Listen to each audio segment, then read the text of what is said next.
I think it's just a question of them sitting down and agree. Nti amayirungi tugakomya mu 20 emeka gamala ebbanga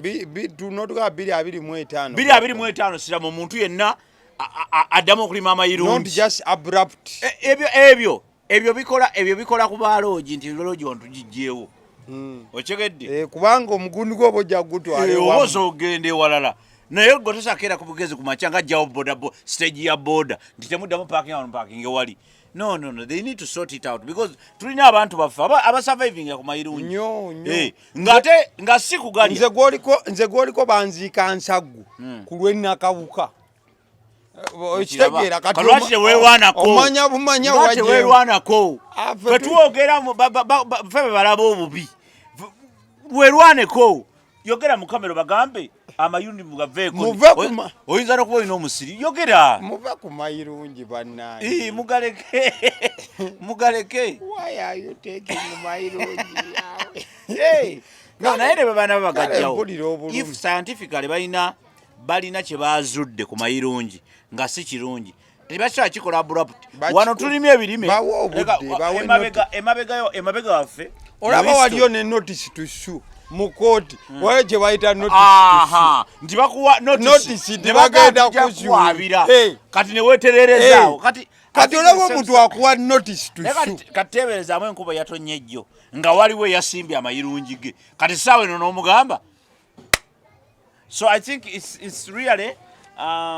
ekyamazima kubanga ffe tuli mu society ate naffe tukakatako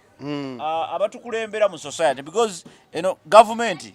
ffe government according to what I know ffe government naye abatukulembera mu government ndoza be balina okutandika okulowoozaako ne bamanya nti bo si be ba government. Omanyi ekyo nakyo kizibu kinene ekiro ekikeeseza olunaku olwaleero akubadde kulya nakomba sowani kwabo ababadde tebeebase nga bali ku live zaabwe ku TikTok nga bagenda maaso n'okuba nga bayitamu ojja kujjukira nti mwana mulenzi alien skin ng'oggyeko abamu bakyaliibe ab'oku lusegere bannamawulire nga bakyaliibe alien skin si ye muntu agaba interview okujjako aziwa bakyaliibe kuli Stickman kuli Ruga Media ani awo omulala w'okusatu gwomanyi batera bokka bakyaliibe ku kido bakola ki bawa interview nkitereezeemu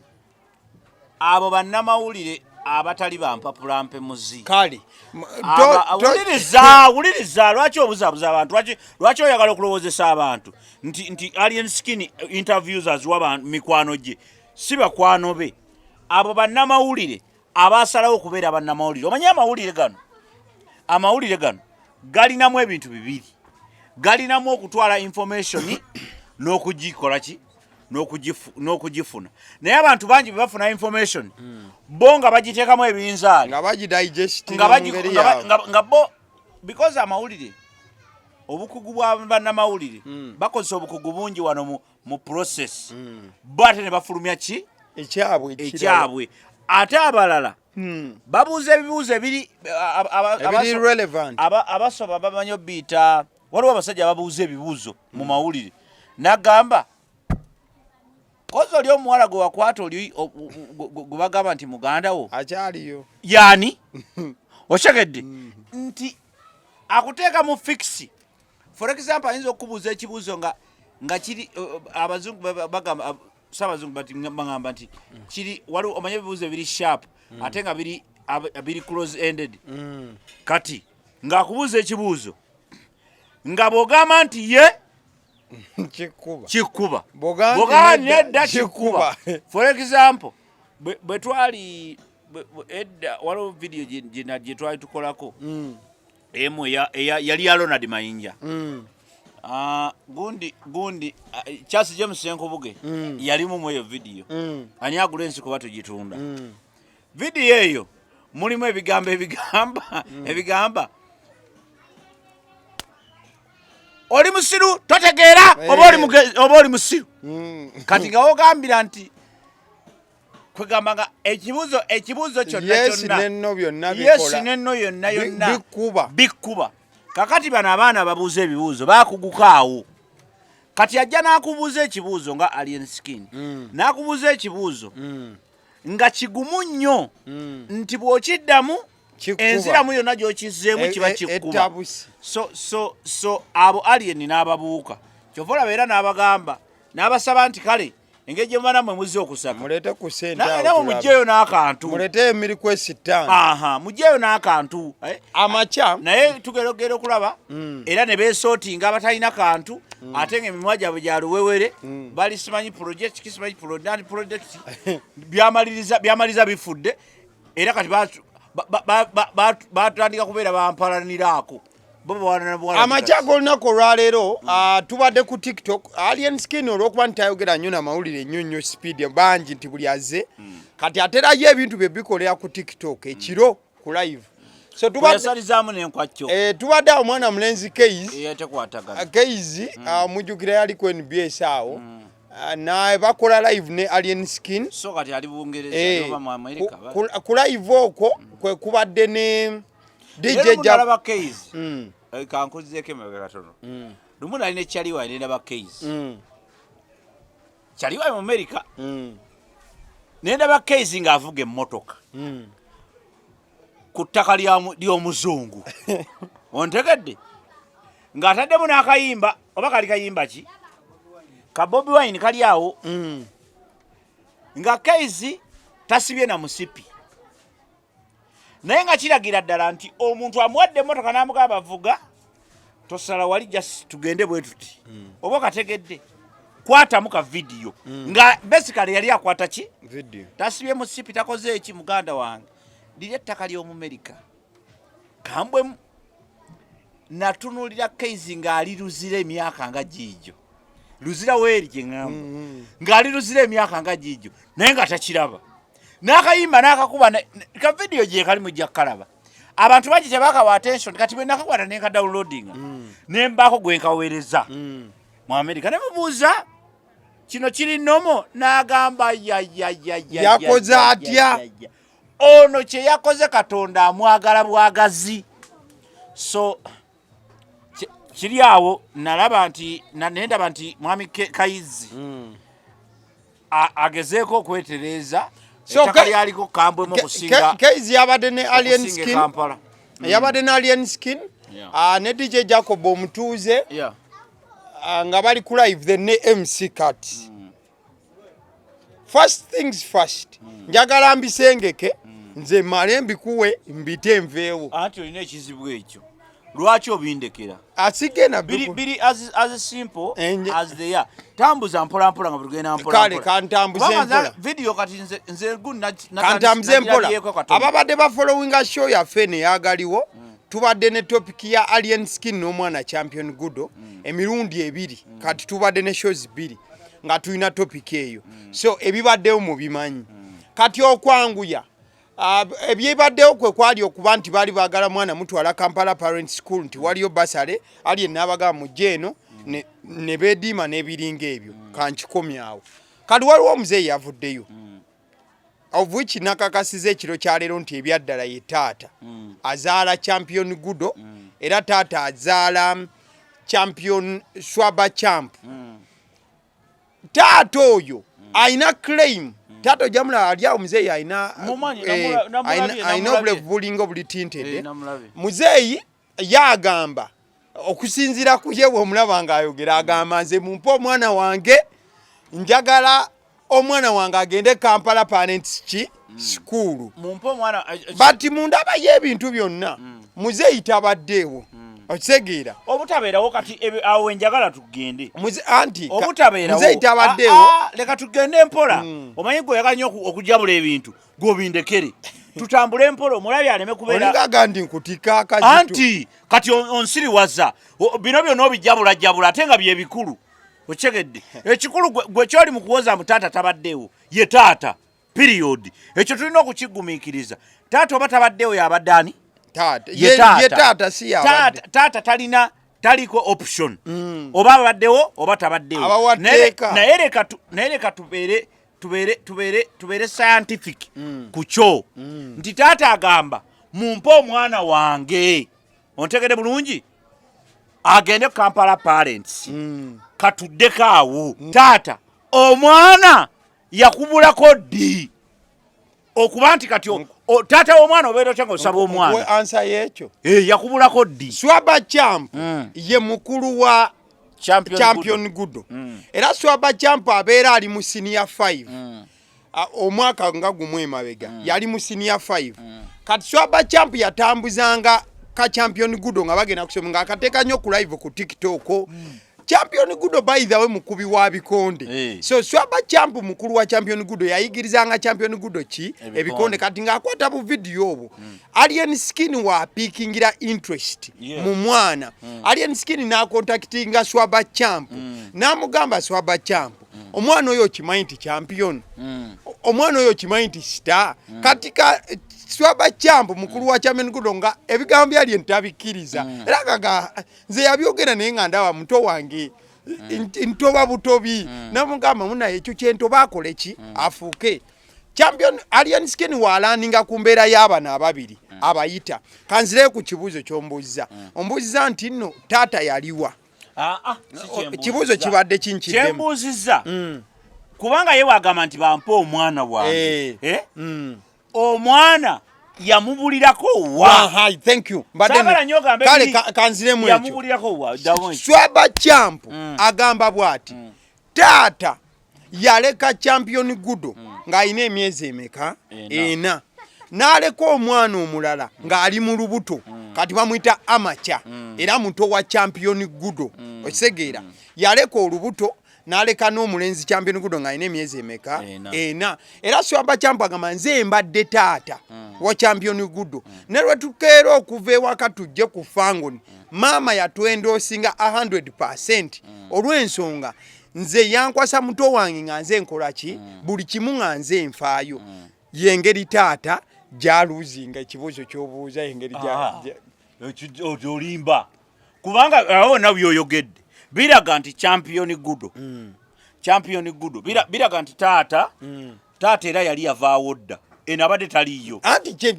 kyembadde nkulaga hawu engeri gye yakola ki kakati then kuba ye maama gamba abadde single mother ebbanga lyonna kakati nze nga nze n'endowooza yange saagala kunenya musajja kuba naye ndi musajja naawe oli musajja nga bwe mbadde ngamba abantu betusomesa abantu about politics amaka agabeeramu politics waago tosobola kumanya kiki kyatwala taata okuva ewaka tosobola kumanya biki ebyabaawo mu mbeera yonna so taata saagala kumuyisa mu maaso mu mbeera yonna one but then two saagala kugamba nti ekyakolwa kyali kiki kituufu naye nze njagala nnyo ntunuulire n'ensonga ekola ki eri mu ddiiro which is Champion Gudo okuba nti kuba luli nasooka nenkubuuza njijuka nakubuuza ekibuuzo ekyo very clearly nenkubuuza Champion Gudo asoma Champion Gudo asoma nese kusoma yenna asoma kibiina ki class gye simanyi you need to find out ate nakutuma ekintu ekyo batali kusomera omwana Champion Gudo alina emyaka 8 kitegeeza ayinza okuba mupitu kakati jasi olaba bamukweka essomero wasomera ne babikweka olwa privacy olw'ensonga nti abantu bali batandise ogenda ku ssomero lye kati ne bamukweka kamera ekyo kituufu ekyo sikirinaako buzibu nti Champion Gudo bw'abanga asoma ekyo kiwera good ekyokubiri Kampala Parents eyingira kati mu Champion Gudo kyekola kituufu era kirungi kubanga ddyo ssomero nagamba nti buli alina business bulina kuwa education oba either bagimuwa mu bwereere oba bagisasulidde ideally that is a service baba bamuwadde kuba kye balina naye nze ndowooza ekitutawaanya paka olwaleero ze characters eziri mu kintu kino abantu abakyetolodde si bikolwa Champion Gudo okusoma si kibi ontegedde Champion Gudo okusoma si kiki si kibi. Kampala Parents School okuvaayo negamba tuwadde champion Gudo basale oba omwana yenna nakyo si kibi naye characters ziri ze nagamba zo opportunists abagala okufunamu character y'omuntu ali opportunistic mu nature nti ye buli kintu afunirawa anonyamu nfuniddewa akunganya abantu n'abasaba ebiri nga wagumu kanaana obanga wakasanvu wagambira nti ani akutte ekitabo ky'amabugo waliwo okuziika okumu kwe naliko kwaliko ebitabo by'amabugo ebi bina okyegedde kwegabali bagulawo bizinesi ate emmere abafumba emmere bwe baamala okufumba nga bagenda ne batandika okubanja nga babadde basonda sente be basoose okulinnya emmotoka okuva ku lumbe ali bo balaba ng'obudde bugenda kikyengeza kukulaga nti it is okay okuwa omwana to look for an opportunity in everything naye it is not okay to become an opportunist mu mbeera etasaanidde for example mu mbeera ya champion Gudo champion Gudo nga bwe nakugamba because bino twabyogera dda abantu basobola okujja ne babiraba twabyogera ntugamba champion Gudo bw'abanga asoma ekyo tekikyali problem banoonya abaana abalala abeetaaga education nembuuza nze kennyini nabuuzaako omwana yakyogedde namulayo ku live nembuuza nti champion Gudo talinayo baganda be era nembagamba nti wano watteko okubaawo champion Gudo ate kuba alina baganda be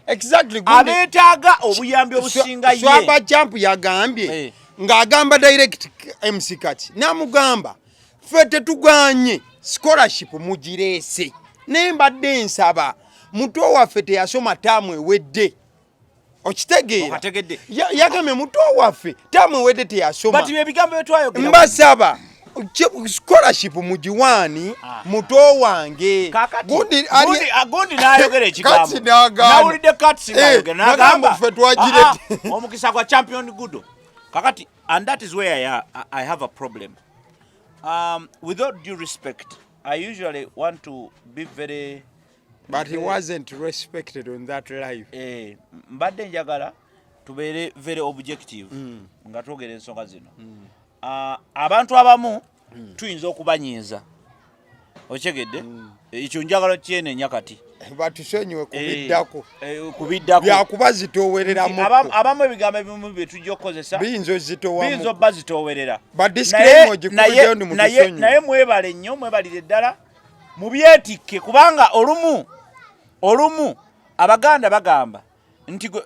eyeweza omumba gwe bazikuba ate nanyini mufu yakwata ewaki ewawunya kati olumu mweteeka mu mbeera y'okubeera mwe bannanyini mufu ate nemutayagala bibawunyirire nemudde ebbali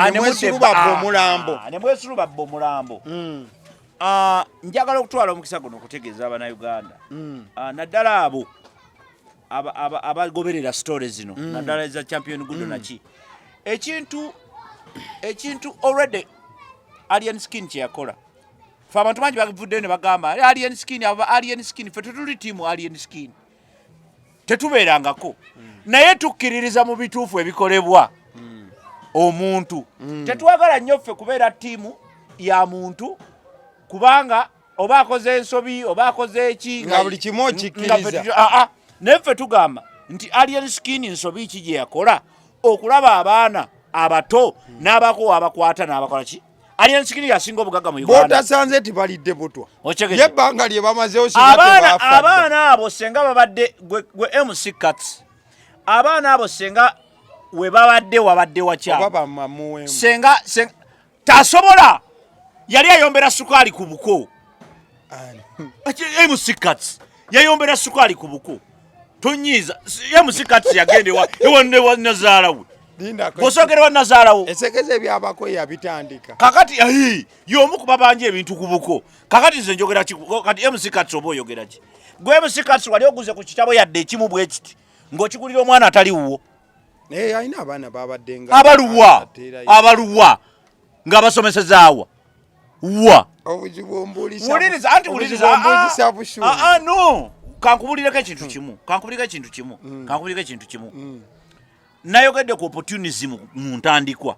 embeera y'okunoonya omukisa mu kintu ekiba kizeewo waliwo abantu abaweerera abaana nga baagala bafuna mufunyi nze nagamba nakubuulira essomero erimu agakozesa abaana babasasule school fees ekintu ekitali kibi ekintu ekitali kibi naye oli n'akola n'amala okukola ne bamusomesa ne batuuka okumuwa results nze nina ekisomero erimu lyemmanyidde oba giyite ripooti eya S4 pasiripu agende mu ssomero eddala waliwo essomero erimu eryalemera omwana sina mwana omu lyalemera abaana ne bigamba bano pasiripu okuzijja wano batuwe millionaires biri kuba tewali risiiti kubanga tebabazannya kaakati abantu bangi bakozesa obukodyo bw'okusomesa abaana otegedde naye wano njogera ku champion Gudo gwe batasomesa busomesa gwe baagala otegedde mu Fangoni Forest champion Gudo is part of Fangoni Forest. And another point Alien Skin yagamba nti ekyasinga oli mukwano gwe ekirala yagamba mwali mwagala mwana kwati ye pain Alien Skin gyalina ogimanyi nti mwali omwana mwagala mulabisa mumukatwale nga kamulekwa akali awo mukateeka ku TV that is bigambo bya Alien Skin agamba nti no sebo mwali mwagala mu serbo omuchampu mumuyise nga dawa mwana mumutwale mumuwanike mumukole ki anti kyekyo kye bakola kati ate ekyo ye kyamunyiza nnyo kuba yesoziza n'okwesoliza ekyo kye bakola kubanga bagamba nti kyoyagala kikola ki kikuseeza abasajja olaba baba bakuwola sente ne bagamba yimirira bakubbe ebifaananyi kyuka katukubbe n'okutwala kutukaalyo ne bagamba kwata akasawo ka sukaali n'okuba ebifaananyi kati genda ku minzaani gyeweekeko bwoti abantu mwenna abakola ebintu ebyo bambi mukola bubi si birungi okyegedde si birungi obwo bubibbi obwo bwekisirusiru si buki si bulungi anti nkubira obwo buba bubbi bwetolola buli mukubba wano waliwo ayagala okumwokyayo akakadde eno sisitimu yonna gyeraga waliwo ayagala okumwokyayo akakadde ayagala yakola ekidiiru kyagambe kyabadde kizibu nno okujja omwana ku Fangoni Forest mpaayo miliyoni 2 anti ze sigambe nti yagala sente Alien Skin yabuze musikati nti kati gw'oli musomesa osomesa ku Kampala Parents School anti enkugabe babuloka okwasaganya bya busomi mu ggwanga uliriza byenkudi mu kugamba nti bano babuloka ontegedde bulungi bano ba MC Cats baki babuloka bo always they look for opportunities okulaba nti bagatta bo kye bagatta basobole okudde bali bagambe njokya omwana tabadde mwangu kumujja ku Fangoni ontegedde bulungi naye ekyo si kyekikulu ffe kyetwagala okugamba abantu nti kino kibeere ekyokuyiga nti not every good thing is right si buli kintu ekirungi nti kituufu si buli kintu nti gwe buli kyolaba nti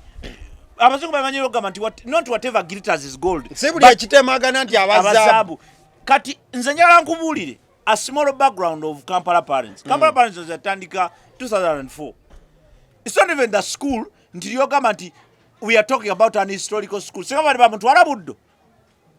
Oba bamutwala wa? Kyogamba nti no si somero lya byafaayo kyotegeeza. Si byafaayo nnyo. Kuba Kampala Parents ekutuka ku gundi. Ekutuka ku wangamba nti yava Kampala Junior. Kampala Junior Academy. Kwe kutukana zaawukana mono nadde eri. Ochegede bulungi. It's not even a big deal. Anti ye kati akyalemedde ku kiri nti omwana tumutwala abere n'abaana babagagga. Anti ababagagga be kati saatwa akwata abaana be abateeke mu bali ababagagga. Ontegede bulungi. Don't use other people when you also have your own children. Gwe kati abaana batwale eri. Era kati yagamba nti naye kennyini ayagala abaana be basomereyo. Anti kati yayinza okuba ddiiru kyenkugambye nti yayinza okuba ddiiru leeta champion Gudo wano ababa ababiri tubaleete. Oba ontegeera nkugambye nti you must think first. Alien Skin yababuuziza nti naye mmwe you must think first. Alien Skin yababuuziza naye mmwe mulowooza nze sirina baana kale we kiba sirina baaluganda balina abaana beetaaga buyambi mwe mulowooza n'abagamba mwebuuze mu lwaki abaana bano baliwa wuliriza kyekiri kye nakugamba nekugamba nti gwoloza alien skin talina ye interests ezize ng'omuntu gwe lwaki osuubira nti interests zo cuts zezigenda okukolewa alien skin yakozeseza gundi gye twayogerako wano yes because tuli scientific tulina example gye twakola wano yennyini gye yakozeseza ng'agamba kati ojjukira ekintu kye twayogerako nti woba omukazi onaamujja ku musajja omulala you remember that thing we said it is the same thing gye yagambye omusikati n'amugamba nti nno oba oyagala okwana omukazi ng'oyagala kumujja ku musajja mulala tojja ate kutandika simaya kukola kibi gwe mulage ebirungi byolina and I remember ka video nakasala namwekasa that is the same thing gye yagambye omusikati kubanga ffe tetwogera kubanga tutegeera nnyo and we keep telling people nti ffe tetutegeera nnyo sifa abasinga okutegeera abantu abategeera gye bali be musikasi bategeera nnyo bave nako bategeera nnyo abo abaana tobasagiza kyekugamba kiki nti siffe tusinga okukola ki okutegeera naye netutegeera muke nedda we are not the custodians of knowledge siffe abakuumi b'amagezi b'ensi eno amagezi waliwo abagakola ki abagalina naye ffe tufuba nnyo okulaba nti amatono ge tulina gonna tugakozesa nze ategeera obulungi nze ku magezi gange amatono manyi bulungi nnyo nti champion Gudo ali seefa ali seefa okubeera nga ali n'omusajja alien skin mu Fangoni Forest ontegere bulungi nnyo atamuwadde basale ku kya sefutaawo ku kya sefutaawo nze kyenyinza okugattako kiki nti alien skin olunaku lwakubira swaba champo alete champion Gudo ku Fangoni talina wa mawulire gwe yayita talina kamera gye yasongamu era n'ebbanga lyonna lye babaddewo alien skin takeerangako discussinga champion Gudo wantu wonna era abantu babadde nga beebuuza champion Gudo yani ono yakazaala era in fact bino ebintu bye byatuuse n'oleeta akavuyo konna n'okimanyi nti n'ebbanga lyonna champion Gudo abadde nga abeera ku kido kyani kya alien skin naye nze mbadde sirabanko ku taata wa era abantu bulijjo bamanyi nti champion Gudo ono tonyumirwa mboozi leka tugambe abantu ebigambo balina okuwulira. It is okay. Ebyo byonna bubonero obukulaga nti champion Gudo ne alien skin ba mukwano. Ontegedde? Ono yateekawo olutindo lwakola ki? Lwa relationship. Ontegedde bulungi? Ne bakola bonna, bakola bye bakola bonna. Ontegedde bulungi? Era tumanyi tutegedde champion Gudo nga tumulabira kwani? Ku alien skin. Alien skin takolango conference yonna n'agamba nti wuno ndi mukwanivayiringa ani the new kid on the block champion Gudo whatever kakati Kampala parents yagalo twala champion Gudo yabadde yagalo twala champion Gudo kwati kikyasoboka ne baba bafa ekiro kanji kubulire wa nanti ze nagamba ndi scientific wuliriza omanyi omwana gy'abeera anti wuliriza tekisoboka amanyi lwaki kitegera kusoboka kankubulira amazima gano kankugambe nga mazima swaba champ mukulu wa champion Gudo mukulu wa champion Gudo in other words but if the worst goes to the worst champion Gudo gundi alien skin asobola bagamba nonkubulira ki ekiro kino alien skin yatuuse ne bimutama n'agamba swaba champ kuba ina wano myewe gwe yayise n'amugamba gamba oyo swaba champ enkya ayina engeri akatobo akayita na kale kangambe Gudo yayise mukulu wa champion Gudo n'amugamba enkya omwana mukezi omuzeeyo ekawempe nze bintami live wuliriza kati omanyi nate ekyazeeko buli yabadde ku live yatandise kwegayirira anti kubanga anti wuliriza kubanga abantu abo they are evil yatuze n'agamba naye mulowooza kimu wuliriza these people are evil ontegedde these people are evil bagundi gundi ani omwana ani oyo gundi wa moyo MC Cats wamwe is evil ali evil because wuliriza I told you I pay attention to details. To the smallest detail. That smallest details empako. Omuntu asobola kwogera ebigambo 50 nga kyagala okwogera kiri eki Kimu. Singa owuliza submission za gundi zonna zakati anti goloza oli wakabi anti goloza oli wakabi anti goloza gwosose kakati anti goloza goli mugezi nnyo era babyerangidde kakati ebyo byonna biva ku mutima omubi because tali mu kudiscussinga issue ali ku competition ali mu competinga noli era akugambye kati yamwene muganze nasoma yeye yaleeta omwana ulira kati yagambye uliriza diguri ne limudambo eriti kati yagambye nze nugoliko nasoma biki lino ne limugamba nze ndi mugezi yensonga sasoma mwe mwagenda mu somero kuba temwayina magezi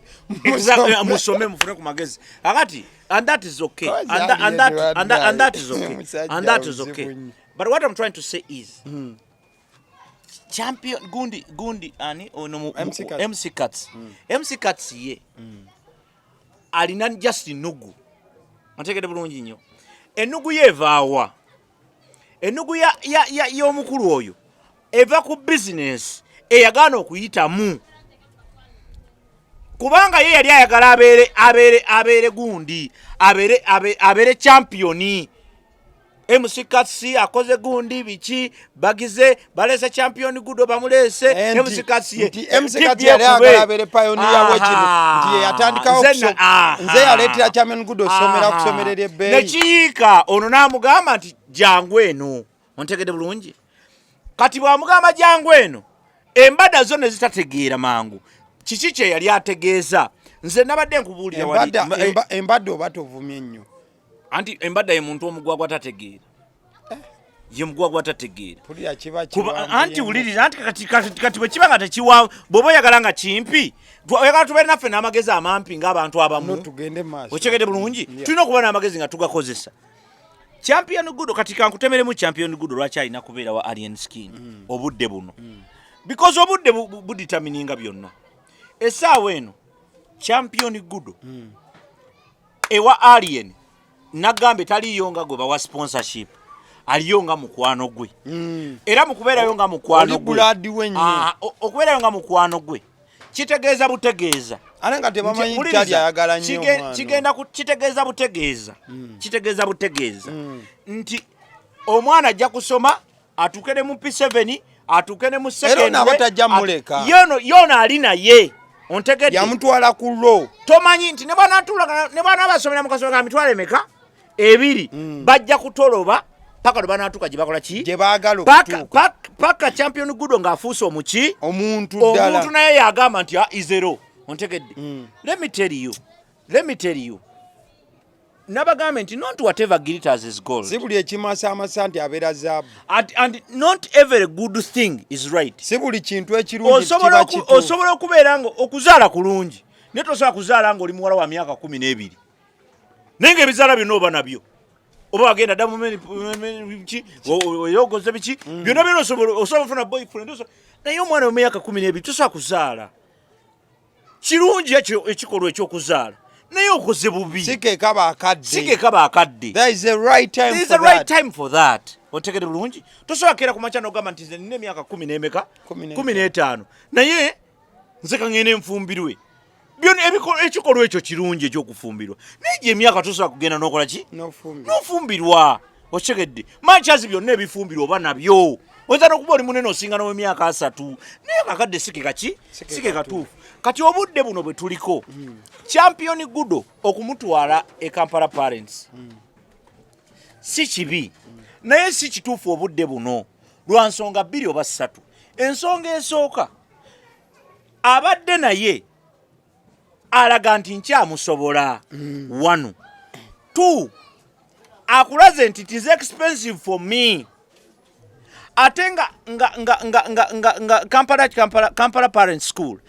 egenda kumuwa only education abantu balina okutegera what is a bursary ochegedde wache baita full bursary I think this is a scholarship kakati scholarship balina bitegeera ebyo bintu nti abantu abamu scholarship bazitaputa bulala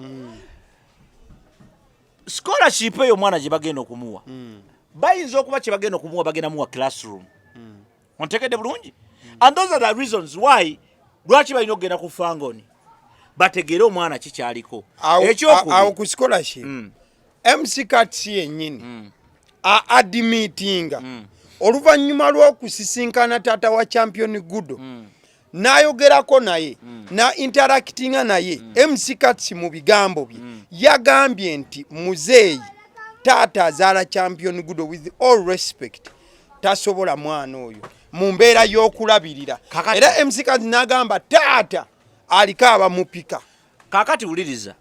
mck ye yagenzeeyo atya okunoonya taata ye yennyini yeyabadde apika ekintu ekyo kiraba ye yennyini wuliriza ati kati ffe tetuli basiru mck ye engineer wa kino kyonna ekintu yalina architecture entuufu ye yennyini yeyanoonyeza omusajja oyo ekyo kyatabudde swaba camp n'amugamba ekyo yennyini yeyamunoonyeza kakati kiki mbadde nkugamba saa tubiveeko tudde ku nsonga enkulu mbadde nkugamba nti kye bayita scholarship omwana bajja genda bamuwe classroom yokka classroom ontegedde classroom baba bakuwa okuva ku gate paka okuva ku gate like oyingiza omwana mu gate n'ofuluma naye ontegedde kitegeeza ki omwana oyo aba agenda essente ziba zigenda omugendako omwana okumuvuganga mu mmotoka oba ku pikipiki okumujja emakindi okutuuka e Kampala parents for your information nimwe mwena abandaba wano nze naliko omunankani mu Kampala parents omuzadde tewali kambabuli e Kampala parents bweri telina bisulo wanu tu byenawulire bagalangatana nabyo Kampala parents telina bus eyali omuntu yenna yali ku bus ya Kampala parents aveeyo kuba bayogedde ekintu ekyo nawulire musika kyagambu waliwo emmotoka yeso teyasomera eyo gye yasomera ye gyeriba bus dino so telina bus wabula enteekateeka eriwo bateekateeka it is even outside the school program nti abazadde abamu okay, of course, a better part of the school. Bekola omulimu. Waliwo business. Kubana abazadde benawulidde bawanda omuliro. There is a business outside the school. Oba banyini yo bali munda oba ki. Naye nga yo Kampala parents. Tell directly part of the school. Never kuletere empapula wano. Tell part of the school program. Naye olweso enteekateeka weeri. N'okola engeri ya affiliation. Shato. Kibata shato. N'okwata n'ovuga abaana n'obazaawa ewaka kati ekyo kya bulimbe ekya baasi ekyokusatu baasi yokka eri very expensive my brother. If there is a shuttle it is very expensive ebeera mu 700 something atam kakati njagala kutegeera emitwalo 7 etamu emitwalo nga 7 ku 6 kakati njagala kute given your distance neka tuogera ku mwana asalamu ekibuga nayingira Makinde where we come from nagende Makindi eri nze navuganga omwana nga mujja Nannyanama mwola wange navuganga okuva Ennyanama ku makya naye nga nino simbula saa 10 11 kyokka nga muto ndyoke Kampala parents ku ssaawa 12 kitundu kubanga saa 12 kitundu saa 12:45 studies ziba zitandise mu Kampala Parents School. So that is the information these people must know. Now kakati ebyo bye mubuusa amaaso. Now namwe mwagala kwefuula abana abayita ku machachi n'agenda n'asabire wa pastor gundi oba n'asabire wa gundi ontegedde naye ngayise ku chachi nga 50 ekyo kiveeko ekyo kireke okuyitibwa kwa mukubeereyo naye kichengezaako kulaga nti tulina okutunuulira abantu bano ebigendererwa byabwe ki champion Gudo what are their intentions afunira wa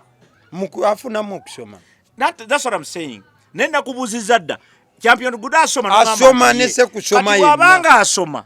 kikigwe lwaki era swaba chambu yagambye muwe muto wange olyasembayo ekyo twakyogera ne luli ne tubagamba bwe muba mwagala kati bino nkugambye characteristics z'abantu abavubuka banjokyayo ba MC Cuts oswadde nnyo kubanga whatever you have been planning tekijja kuyitamu kyova olaba nti badduka mangu ne beenenya teri kyakulwanyisa kiweeseddwa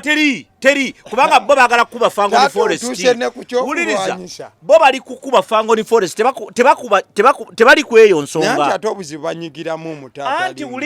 anti wuliriza omulabe kugambe Bayibuli egamba teri kyakulwanyisa wuliriza gwe oli musiraamu omanye ebya Bayibuli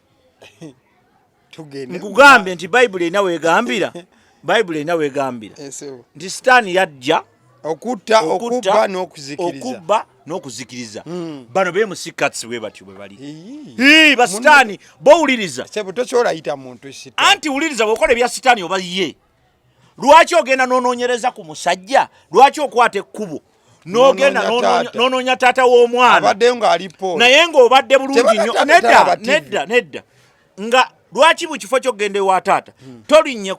tokwata ekkubo n'ogenda ewa alien skin n'omugamba alien skin olina n'ennamba ye n'omugamba alien skin omwana ono lwaki tetukkiriza naye olamanyi lwaki ekibeerawo bakola this is what MC Cuts are doing beerimbika mu kintu ekitundu they hide themselves in something so good beekweka mu kintu ekirungi ennyo to do their evil acts okukola ebintu ebikyafu ebyabwe kakati gwawuliriza agamba nzivunula byoyogera gwawuliriza agamba omwana okusoma kibi ontegere bulungi naye nga ye yebisse mu mwana kusoma naye ng'akuba Fangoni Forest otegere bulungi nnyo alien skin yamugambye live namugamba naye gwe MC Cuts oli mafia kubanga wuliriza namugamba mulina bye muyisaawo balina bye bayisaawo baagala bakuba Fangoni Forest bagikuba yabamma interview anti yasaba $5,000,000 anti wuliriza kakati ye basaba $5,000,000 kati bo bagamba naffe katukunyigirize yabasaba $5,000,000 kyekimukubya tewali kirala kati kankubuleyo kano nga tebanna bakuleeta taata baasooka ne banoonya omuzadde n'asooka ababula ne bagenda ewa jjajja ompulira bulungi we batuuka ewa jjajja jjajja yagaana otunula mu kamera jjajja bw'agaana otunula mu kamera omwana n'ajjayo iPhone abba ebifaananyi akwate jjajja muki jjajja n'amugamba geza jjajja n'akubira swaba kyambu n'amugamba swaba kyambu aba TV bweti bali wano banneetayirira bannemeddeko swaba kyampu n'alinnya ate omumanyi bokisa najja nga keewaze ekyennaku oba ekyomukisa teyabasangawo swaba kyamu n'agamba mufaaki muli mu kunoonya famire yange kubanga leka nkubuulire one balina okutegeera nti privacy ekikulu ontegedde era yabuuza nti singa nenoonya muzaddewo naawe omwana ono kati ekimu ku nsonga ze ndwaddenyaku okugamba wano nti tutunulidde ebirala byonna twerabidde champion Gudo ng'omuntu amaina in this whole game in this whole dirty game alaba buli kigenda maaso alaba agenda kati gwe wuliriza omwana ng'awulira agamba aliyeni agamba nti genda bikugambye yayogedde namugamba swaba kyambu omwana enkyamuize yeekawempe nga mukambwe naye nga bambi tomunenya aliyeni naye kwabadde bamuwanise ekyo kye baagala wuliriza nze nagamba champion Gudo asobola okuvaako Fangoni okugwa ababadde online bonna bakoze bane bagataata tokikola ekyo kye baagala wuliriza ekyo kye baagala abannayuganda balaba Ugandans most people are sadists banyumirwa bifudde bafuna nyonyola sadist ye muntu awulira essanyu ng'omulala ali mu kujeera ali mu bulumi n'agamba nti aseka baagala bamugobe bwe banaamala omugobe ate bo bennyini bagende bamukoleko interview bo bennyini kanyonyoleyo abantu akantu katono according ku alien champion Gudo yani alien skin agamba champion Gudo tabeerangako muyimbi ekyabantu obangi tebakola ki tebakimanyi yagambye champion Gudo gwe mulaba oyo bokisa osegeya ate champu wange nze manyi champion ekirala ali Champion Gudo tabangako muyimbi wabula wano ku Fango tuina studio ate nyimba fe tukola ki fe tuze wandu fe vibe we tukwatamu nga tukonamu kye tukoze eki kye tukonyemu mwe mujaloza nagamba nekira mwe kati ekibatta n'abazadde n'abawa amagezi taata ne maama nti mwe mulowooza nti ono omwana gyali ena akola ssente osegeera nti ayimba tebabalimba ono omwana jasabeera abazadde tebalina buzibu obuzibu buli kuba MC Katsa abagenda ne bagamba abazadde ebigambo babagamba obwama kuba kati kankubuze babagamba obwama kankubuze akabuzo kana amulyako sente kankubuze akabuzo kana kubazadde maama yasindika omwana n'amuluma asobola omumala ebbanga lya mwaka mulamba ng'abaana be babiri tebaliiwo mu nnyumba ewaka n'atagenda ku poliisi kuloopa nedda oba okategeera ebyo mbitegera bulungi kati ebyo byobuuza bya bulijjo nkugambye ekizibu ekiri wano tetwonenda abantu data waabwe ekizibu ekiri wano character z'abantu abamu bano banjokyayo bali bonoonye eggwanga mu buli aspect buli omu wafune ayagala mmwokya buli omu ayagala kumwokya ono ali mu ddiiru MC Katsa ali mu ddiiru yayagala ddiiru ye kuyitawo. What's your whole conclusion about my the conclusion situation? to that is tubeemu ekyokuyiga si buli kintu ekirungi nti kiki nti kituufu. Not every good thing is right. Yes, tubeeremu n'ebyokuyiga nti ebintu bingi ebitulabisizza wano ebitulabisizza ennyo abantu nga bagamba nga boogera ebigambo nga bagamba nti kino nti ono mulungi nnyo naye mu bulungi bwe nga si kituufu kyakola ebyo tubirabyeko ng'alina sugar coating ekyo kirabyeko nawe okimanyi akawooma kungulu naye nga kakulolo kwini ebyo tubirabyeko n'amaaso gaffe ontegedde bulungi naddala mu bapolitician tubirabye ontegedde bulungi kambuuze ekyo kiwedde kambuuze wemubanga muyina scholarship gye muleese ate kankubulira ekintu kimu nkugambye scholarship eringa okugulira emmotoka scholarship ezisinga obungi naddala kati ey'awantu nga Kampala Parents ebanga okugulira emmotoka omuntu asobola okugulira emmotoka nga toyingiza yadde emitwalo emeka 5 ewiiki olina kugulira emmotoka nagamba yiyo njikuwadde mwana wange esobola okukulema ontegedde ekulema lwe bagikuwadde kubanga wano olina ogiteekamu amafuta olina ogyoza olina okufuna parking yayo ne buli wayingirako site parking multiplex baba bakulinze kati oba tewabimanyiira kati same story here garage ya buli kati nze bampitako nafunako scholarship ebungereza naye nga neetaaga okugisavisinga ne miliyoni 16 onkategedde okategedde ng'ate ezo 16 ogimanyi 16 mba maze makerere emyaka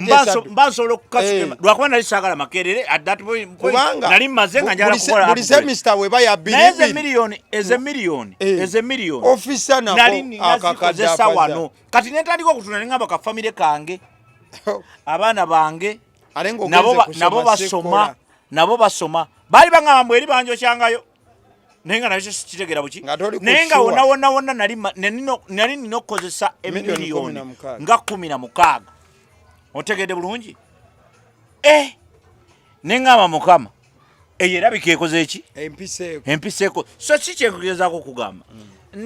nti osobola okukwata gundi eyo gundi basobola ogikuwa nekulemerera lwa nsonga omwana amafuta n'ogajjanga gamututwalanga eyo buli lunaku nga tumaliriza ensonga eza Champion Gudo alien skin lwaki nga swaba champu bwasaba lwaki si bwe bakola scholarship eyo lwaki tebagiwa muto wa Champion Gudo ono ansa eryemu nakugamba mu ntandikwa nga tuli waneera naye nkugamba ku Champion Gudo oyo nekugamba nti Champion Gudo ebintu bibiri mu ye ekisookera ddala bali baagala Champion Gudo olw'ebigendererwa byabwe nga bo ate bweyogera nkufunye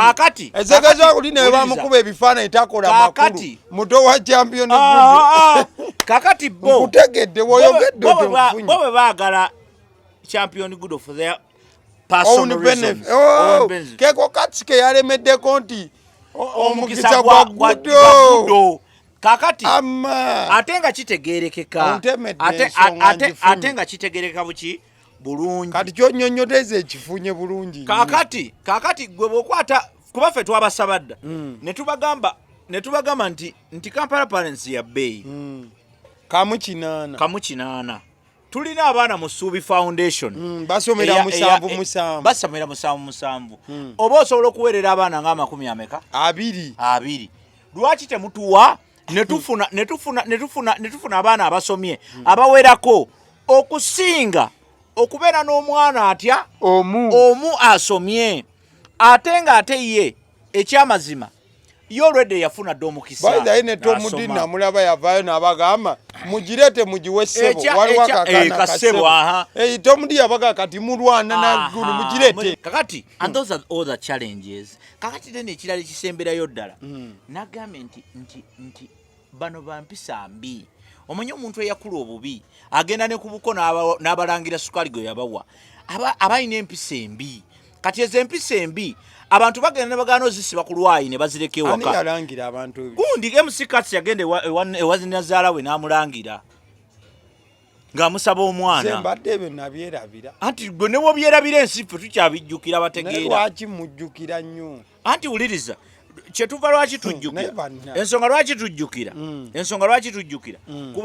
kubanga gw'olina bakiyita batya bagamba nti bayibuli yenna yekyogera nti gwolaba akagundi ka munno akali ku liiso lya munno notalaba kali ku liryo si akali ku liryo logo bayibuli egiyita logo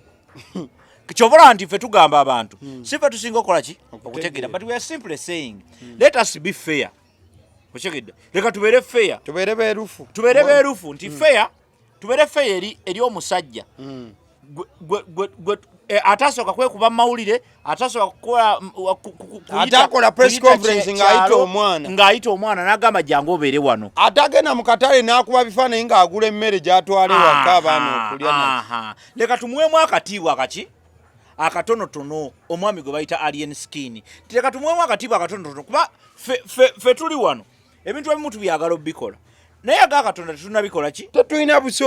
busobozi naye kuba tunula abaana nga beetaaga yasazeewo n'agamba nze kankikole ki kankikole kati tetukenyentererwa mitima gy'abantu bakola bintu birimu egyo kambuzeeyo akasemba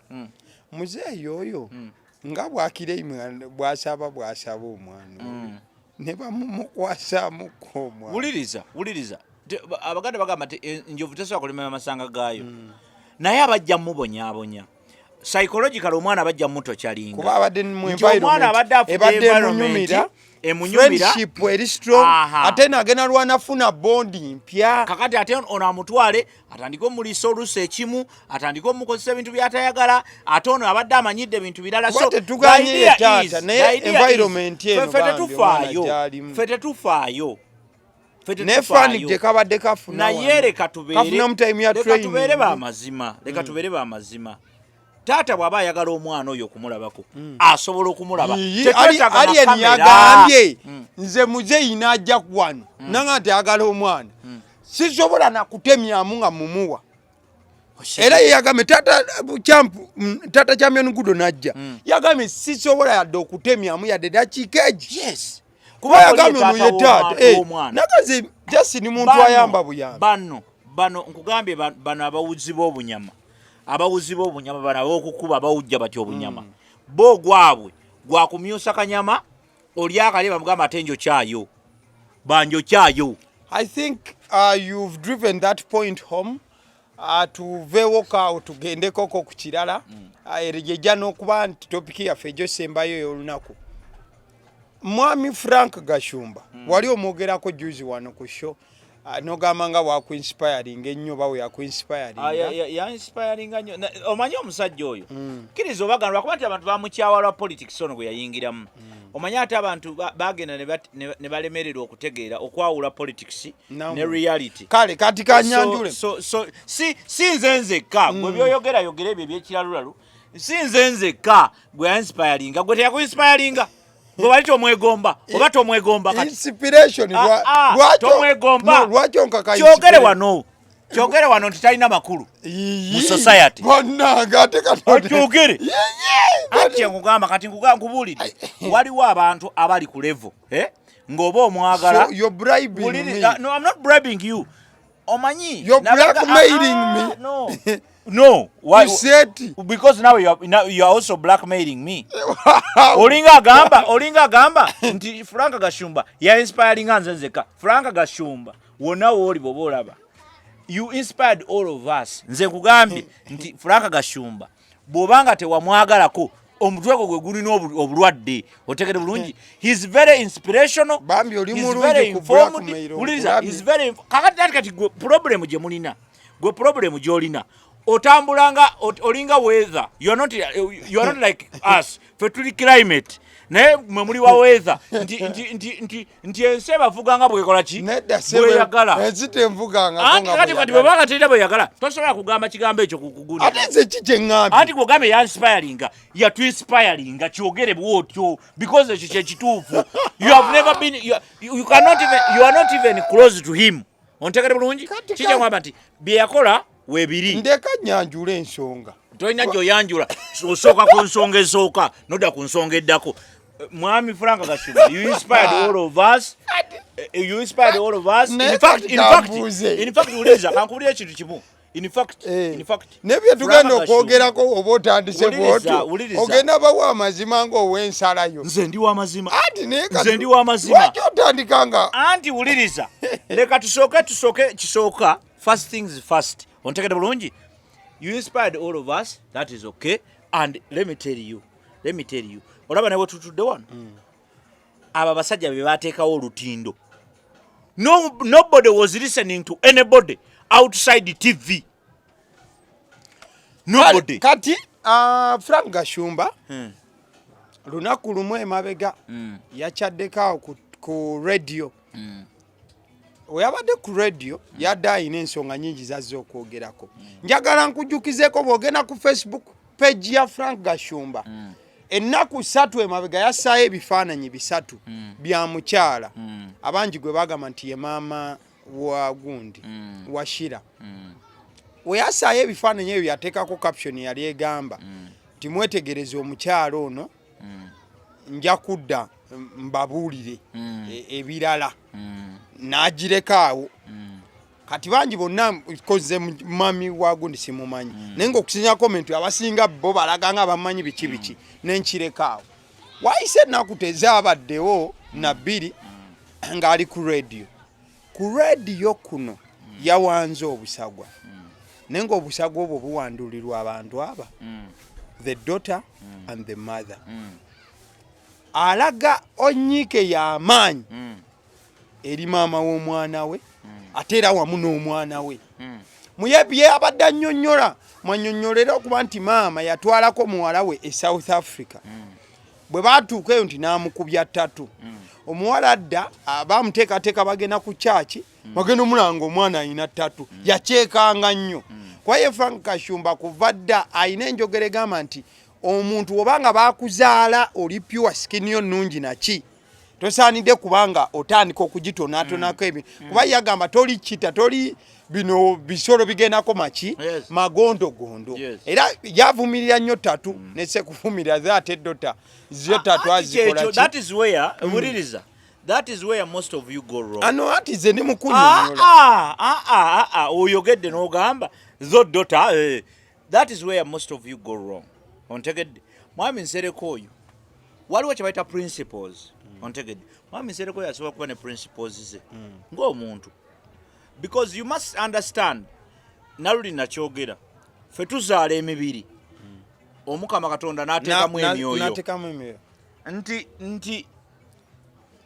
abaana bangi batudisappointings oba badisappointings bazadde baabwe ontegedde bulungi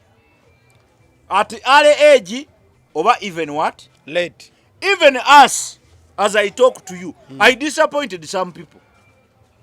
fenna tubikola ochekedde bulungi buli wobanga oli wazaalibwa waliwo byokola nga tebikwatana na muzadde byakusuubira nze n'okusoma kwennyini ku university twatuuka ku level egamba nti ngenda kufa n'omuntu nja kufa n'omuntu eno ekoosi gyenkola koye tojja bikola n'agamba genda era neŋŋenda era sitole zagenda okutuuka ng'ate nzizeeyo nga nsomye byabadde akola byayagala kubanga nze bye nali njagala okusoma community gundi tata yali ajagala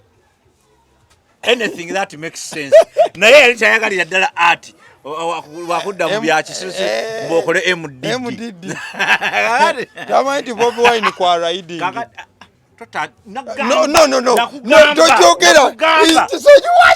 nakugamba bwe mba njogera byamagezi toleeta byakisirusiru tobireeta ontegede bulungi example zojja zireeta edda nga nvuddewo ng'oyogera n'abantu abalala ontegede bulungi gwe MDD olaba bwagenda embalala gyagenda embalala Masaka wa gyagenda embalala ogera bagenda akuba ngoma yogera ebyakulesa agenda akuba ngoma nawe yogera kye tubadde wuliriza noba wavaawa wuliriza mpuliriza taata wange munnawe omanyi gw'olina ekizibu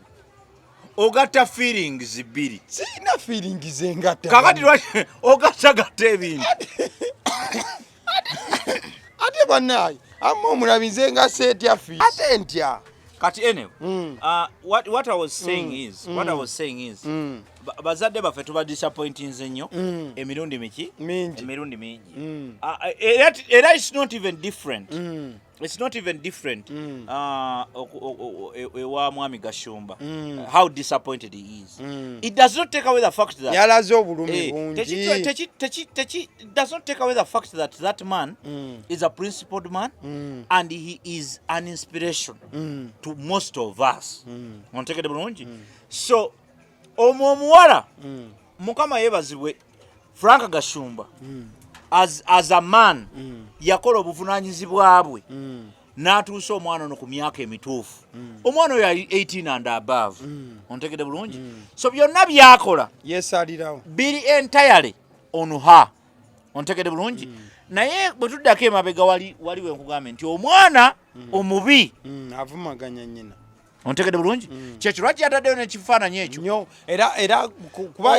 omwana yalaga nnyo gundi ye gyasinga ovuga agamba nti omwana buli webe abazadde buli wemubanga era kati ye drive gyaliko ennaku zino maama bw'aba takwatagana na taata omwana tajja vaamu kintu era ye kati kyekintu kyasinga okwogerako kati era alaga nti maama ayonoonye nnyo muwala we anti bwe kiri era bwe kibeera era ekyo kyayogera si kipya kituufu maama kikkakatako emirundi gyonna mu abawala abazaalazaala abazaala nga temunnaba kubeera abazadde nga temunaba kuba ready omanyi okuzaala abaana it is really about being ready ontegede bulungi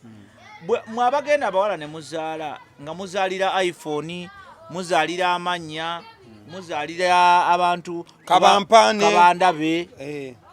please better not kuzaala okusinga okuzaala nga toli ready mu bwongo okubeera ready si kubeera na lubuto na do that okubeera ready is to be ready to be a parent okubeera omwetegefu okubeera omuzadde nti bw'obeera omuzadde waliwo n'ebintu by'ofiirwa olw'okuba oli muzadde waliwo ebintu saddaaka z'olina okukola ze bayita saddaaka olw'okuba ofuuse omuzadde olina bye weerekereza so bazadde bangi balina embeera eyo naye nga nze bwe nakugambye gundi Shira Gashumba tali bubi ontegedde bulungi tali bubi if you are talking about spoiled kids she's just she does not have ali ku average tannaba kufuna direction mu bulamu bwe she will regret and I promise you no badaddi obulumi bwayinanga omwana ono alina essali yatuukako nga takyakkiriza daddi kumuwabula nedda ekyo kibaawo lwakuba kati ye nga Gashumba alina obulumi ng'omuzadde nti ye alina ebintu byayagala okulabako kati wuliriza ye Gashumba alina ebintu byayagala okulabako kati tayagala promises tayagala hopes tayagala nkya ayagala kati naye nze nakugamba nti scientifically nkugamba science obuzibu obuzadde bubeerera obuzibu aha gwe ng'omuzadde oba nekyoyagala obako kyoyagala mwana ate oli gwokyagalamu ali bulala ye nga yenyini takyeyagala tannaba kukyeyagalamu so oyo mwana nga bwe naggambye Katonda agenda kusinziira ku Frank Gashumba ebirungi bye yali akoze ebibi simanyi sagana byesembereza naye ebirungi bye yali akoledde nga n'abantu bange benjogerako wano ebibi byabwe nga byosoosa nedda buli lunaku nze nkugamba ate bulijjo mbadde nkugamba nti nze ebibi by'omuntu mbyogerako n'ebirungi mbyogerako obudde buno sikugambe nti oyo mwana oyo muwala we byakola bya kisisiro naye sisobola kumwogerako bibi kubanga si byebiriwo kati yeyambuddeko kakati yeyambudde gwe tulina okunenya naye kyenkugamba nti olw'okubanga nti alina linki n'ono oli alina ateekeddwa okubeerako wanda ateekeddwa okubaako wafunira kyebayita obwenkanya hiwulubyoke oyo muwala gwe wamuzaala wuwo tubasabire ajja kukyuka nze nakubuulidde example ya mukama wammwe mbeera ne mwami Obote mbeera ne mwami Obote ku set Bobi Wine gwe wayagala okwogerako nti bwe yali afaanana mbeera ne mwami Obote ku set abasiddi omususuzi lyerinnya eryange agaliwo ye YouTube channel kw'olimba gamba nti temwerabira bw'olaba obulango tobubuuka agaliwo buli vidiyo gy'olaba kwagaliwo tobuuka bulango golooza tunaabeerawo tutya tunaalya wammwe mbeere bulungi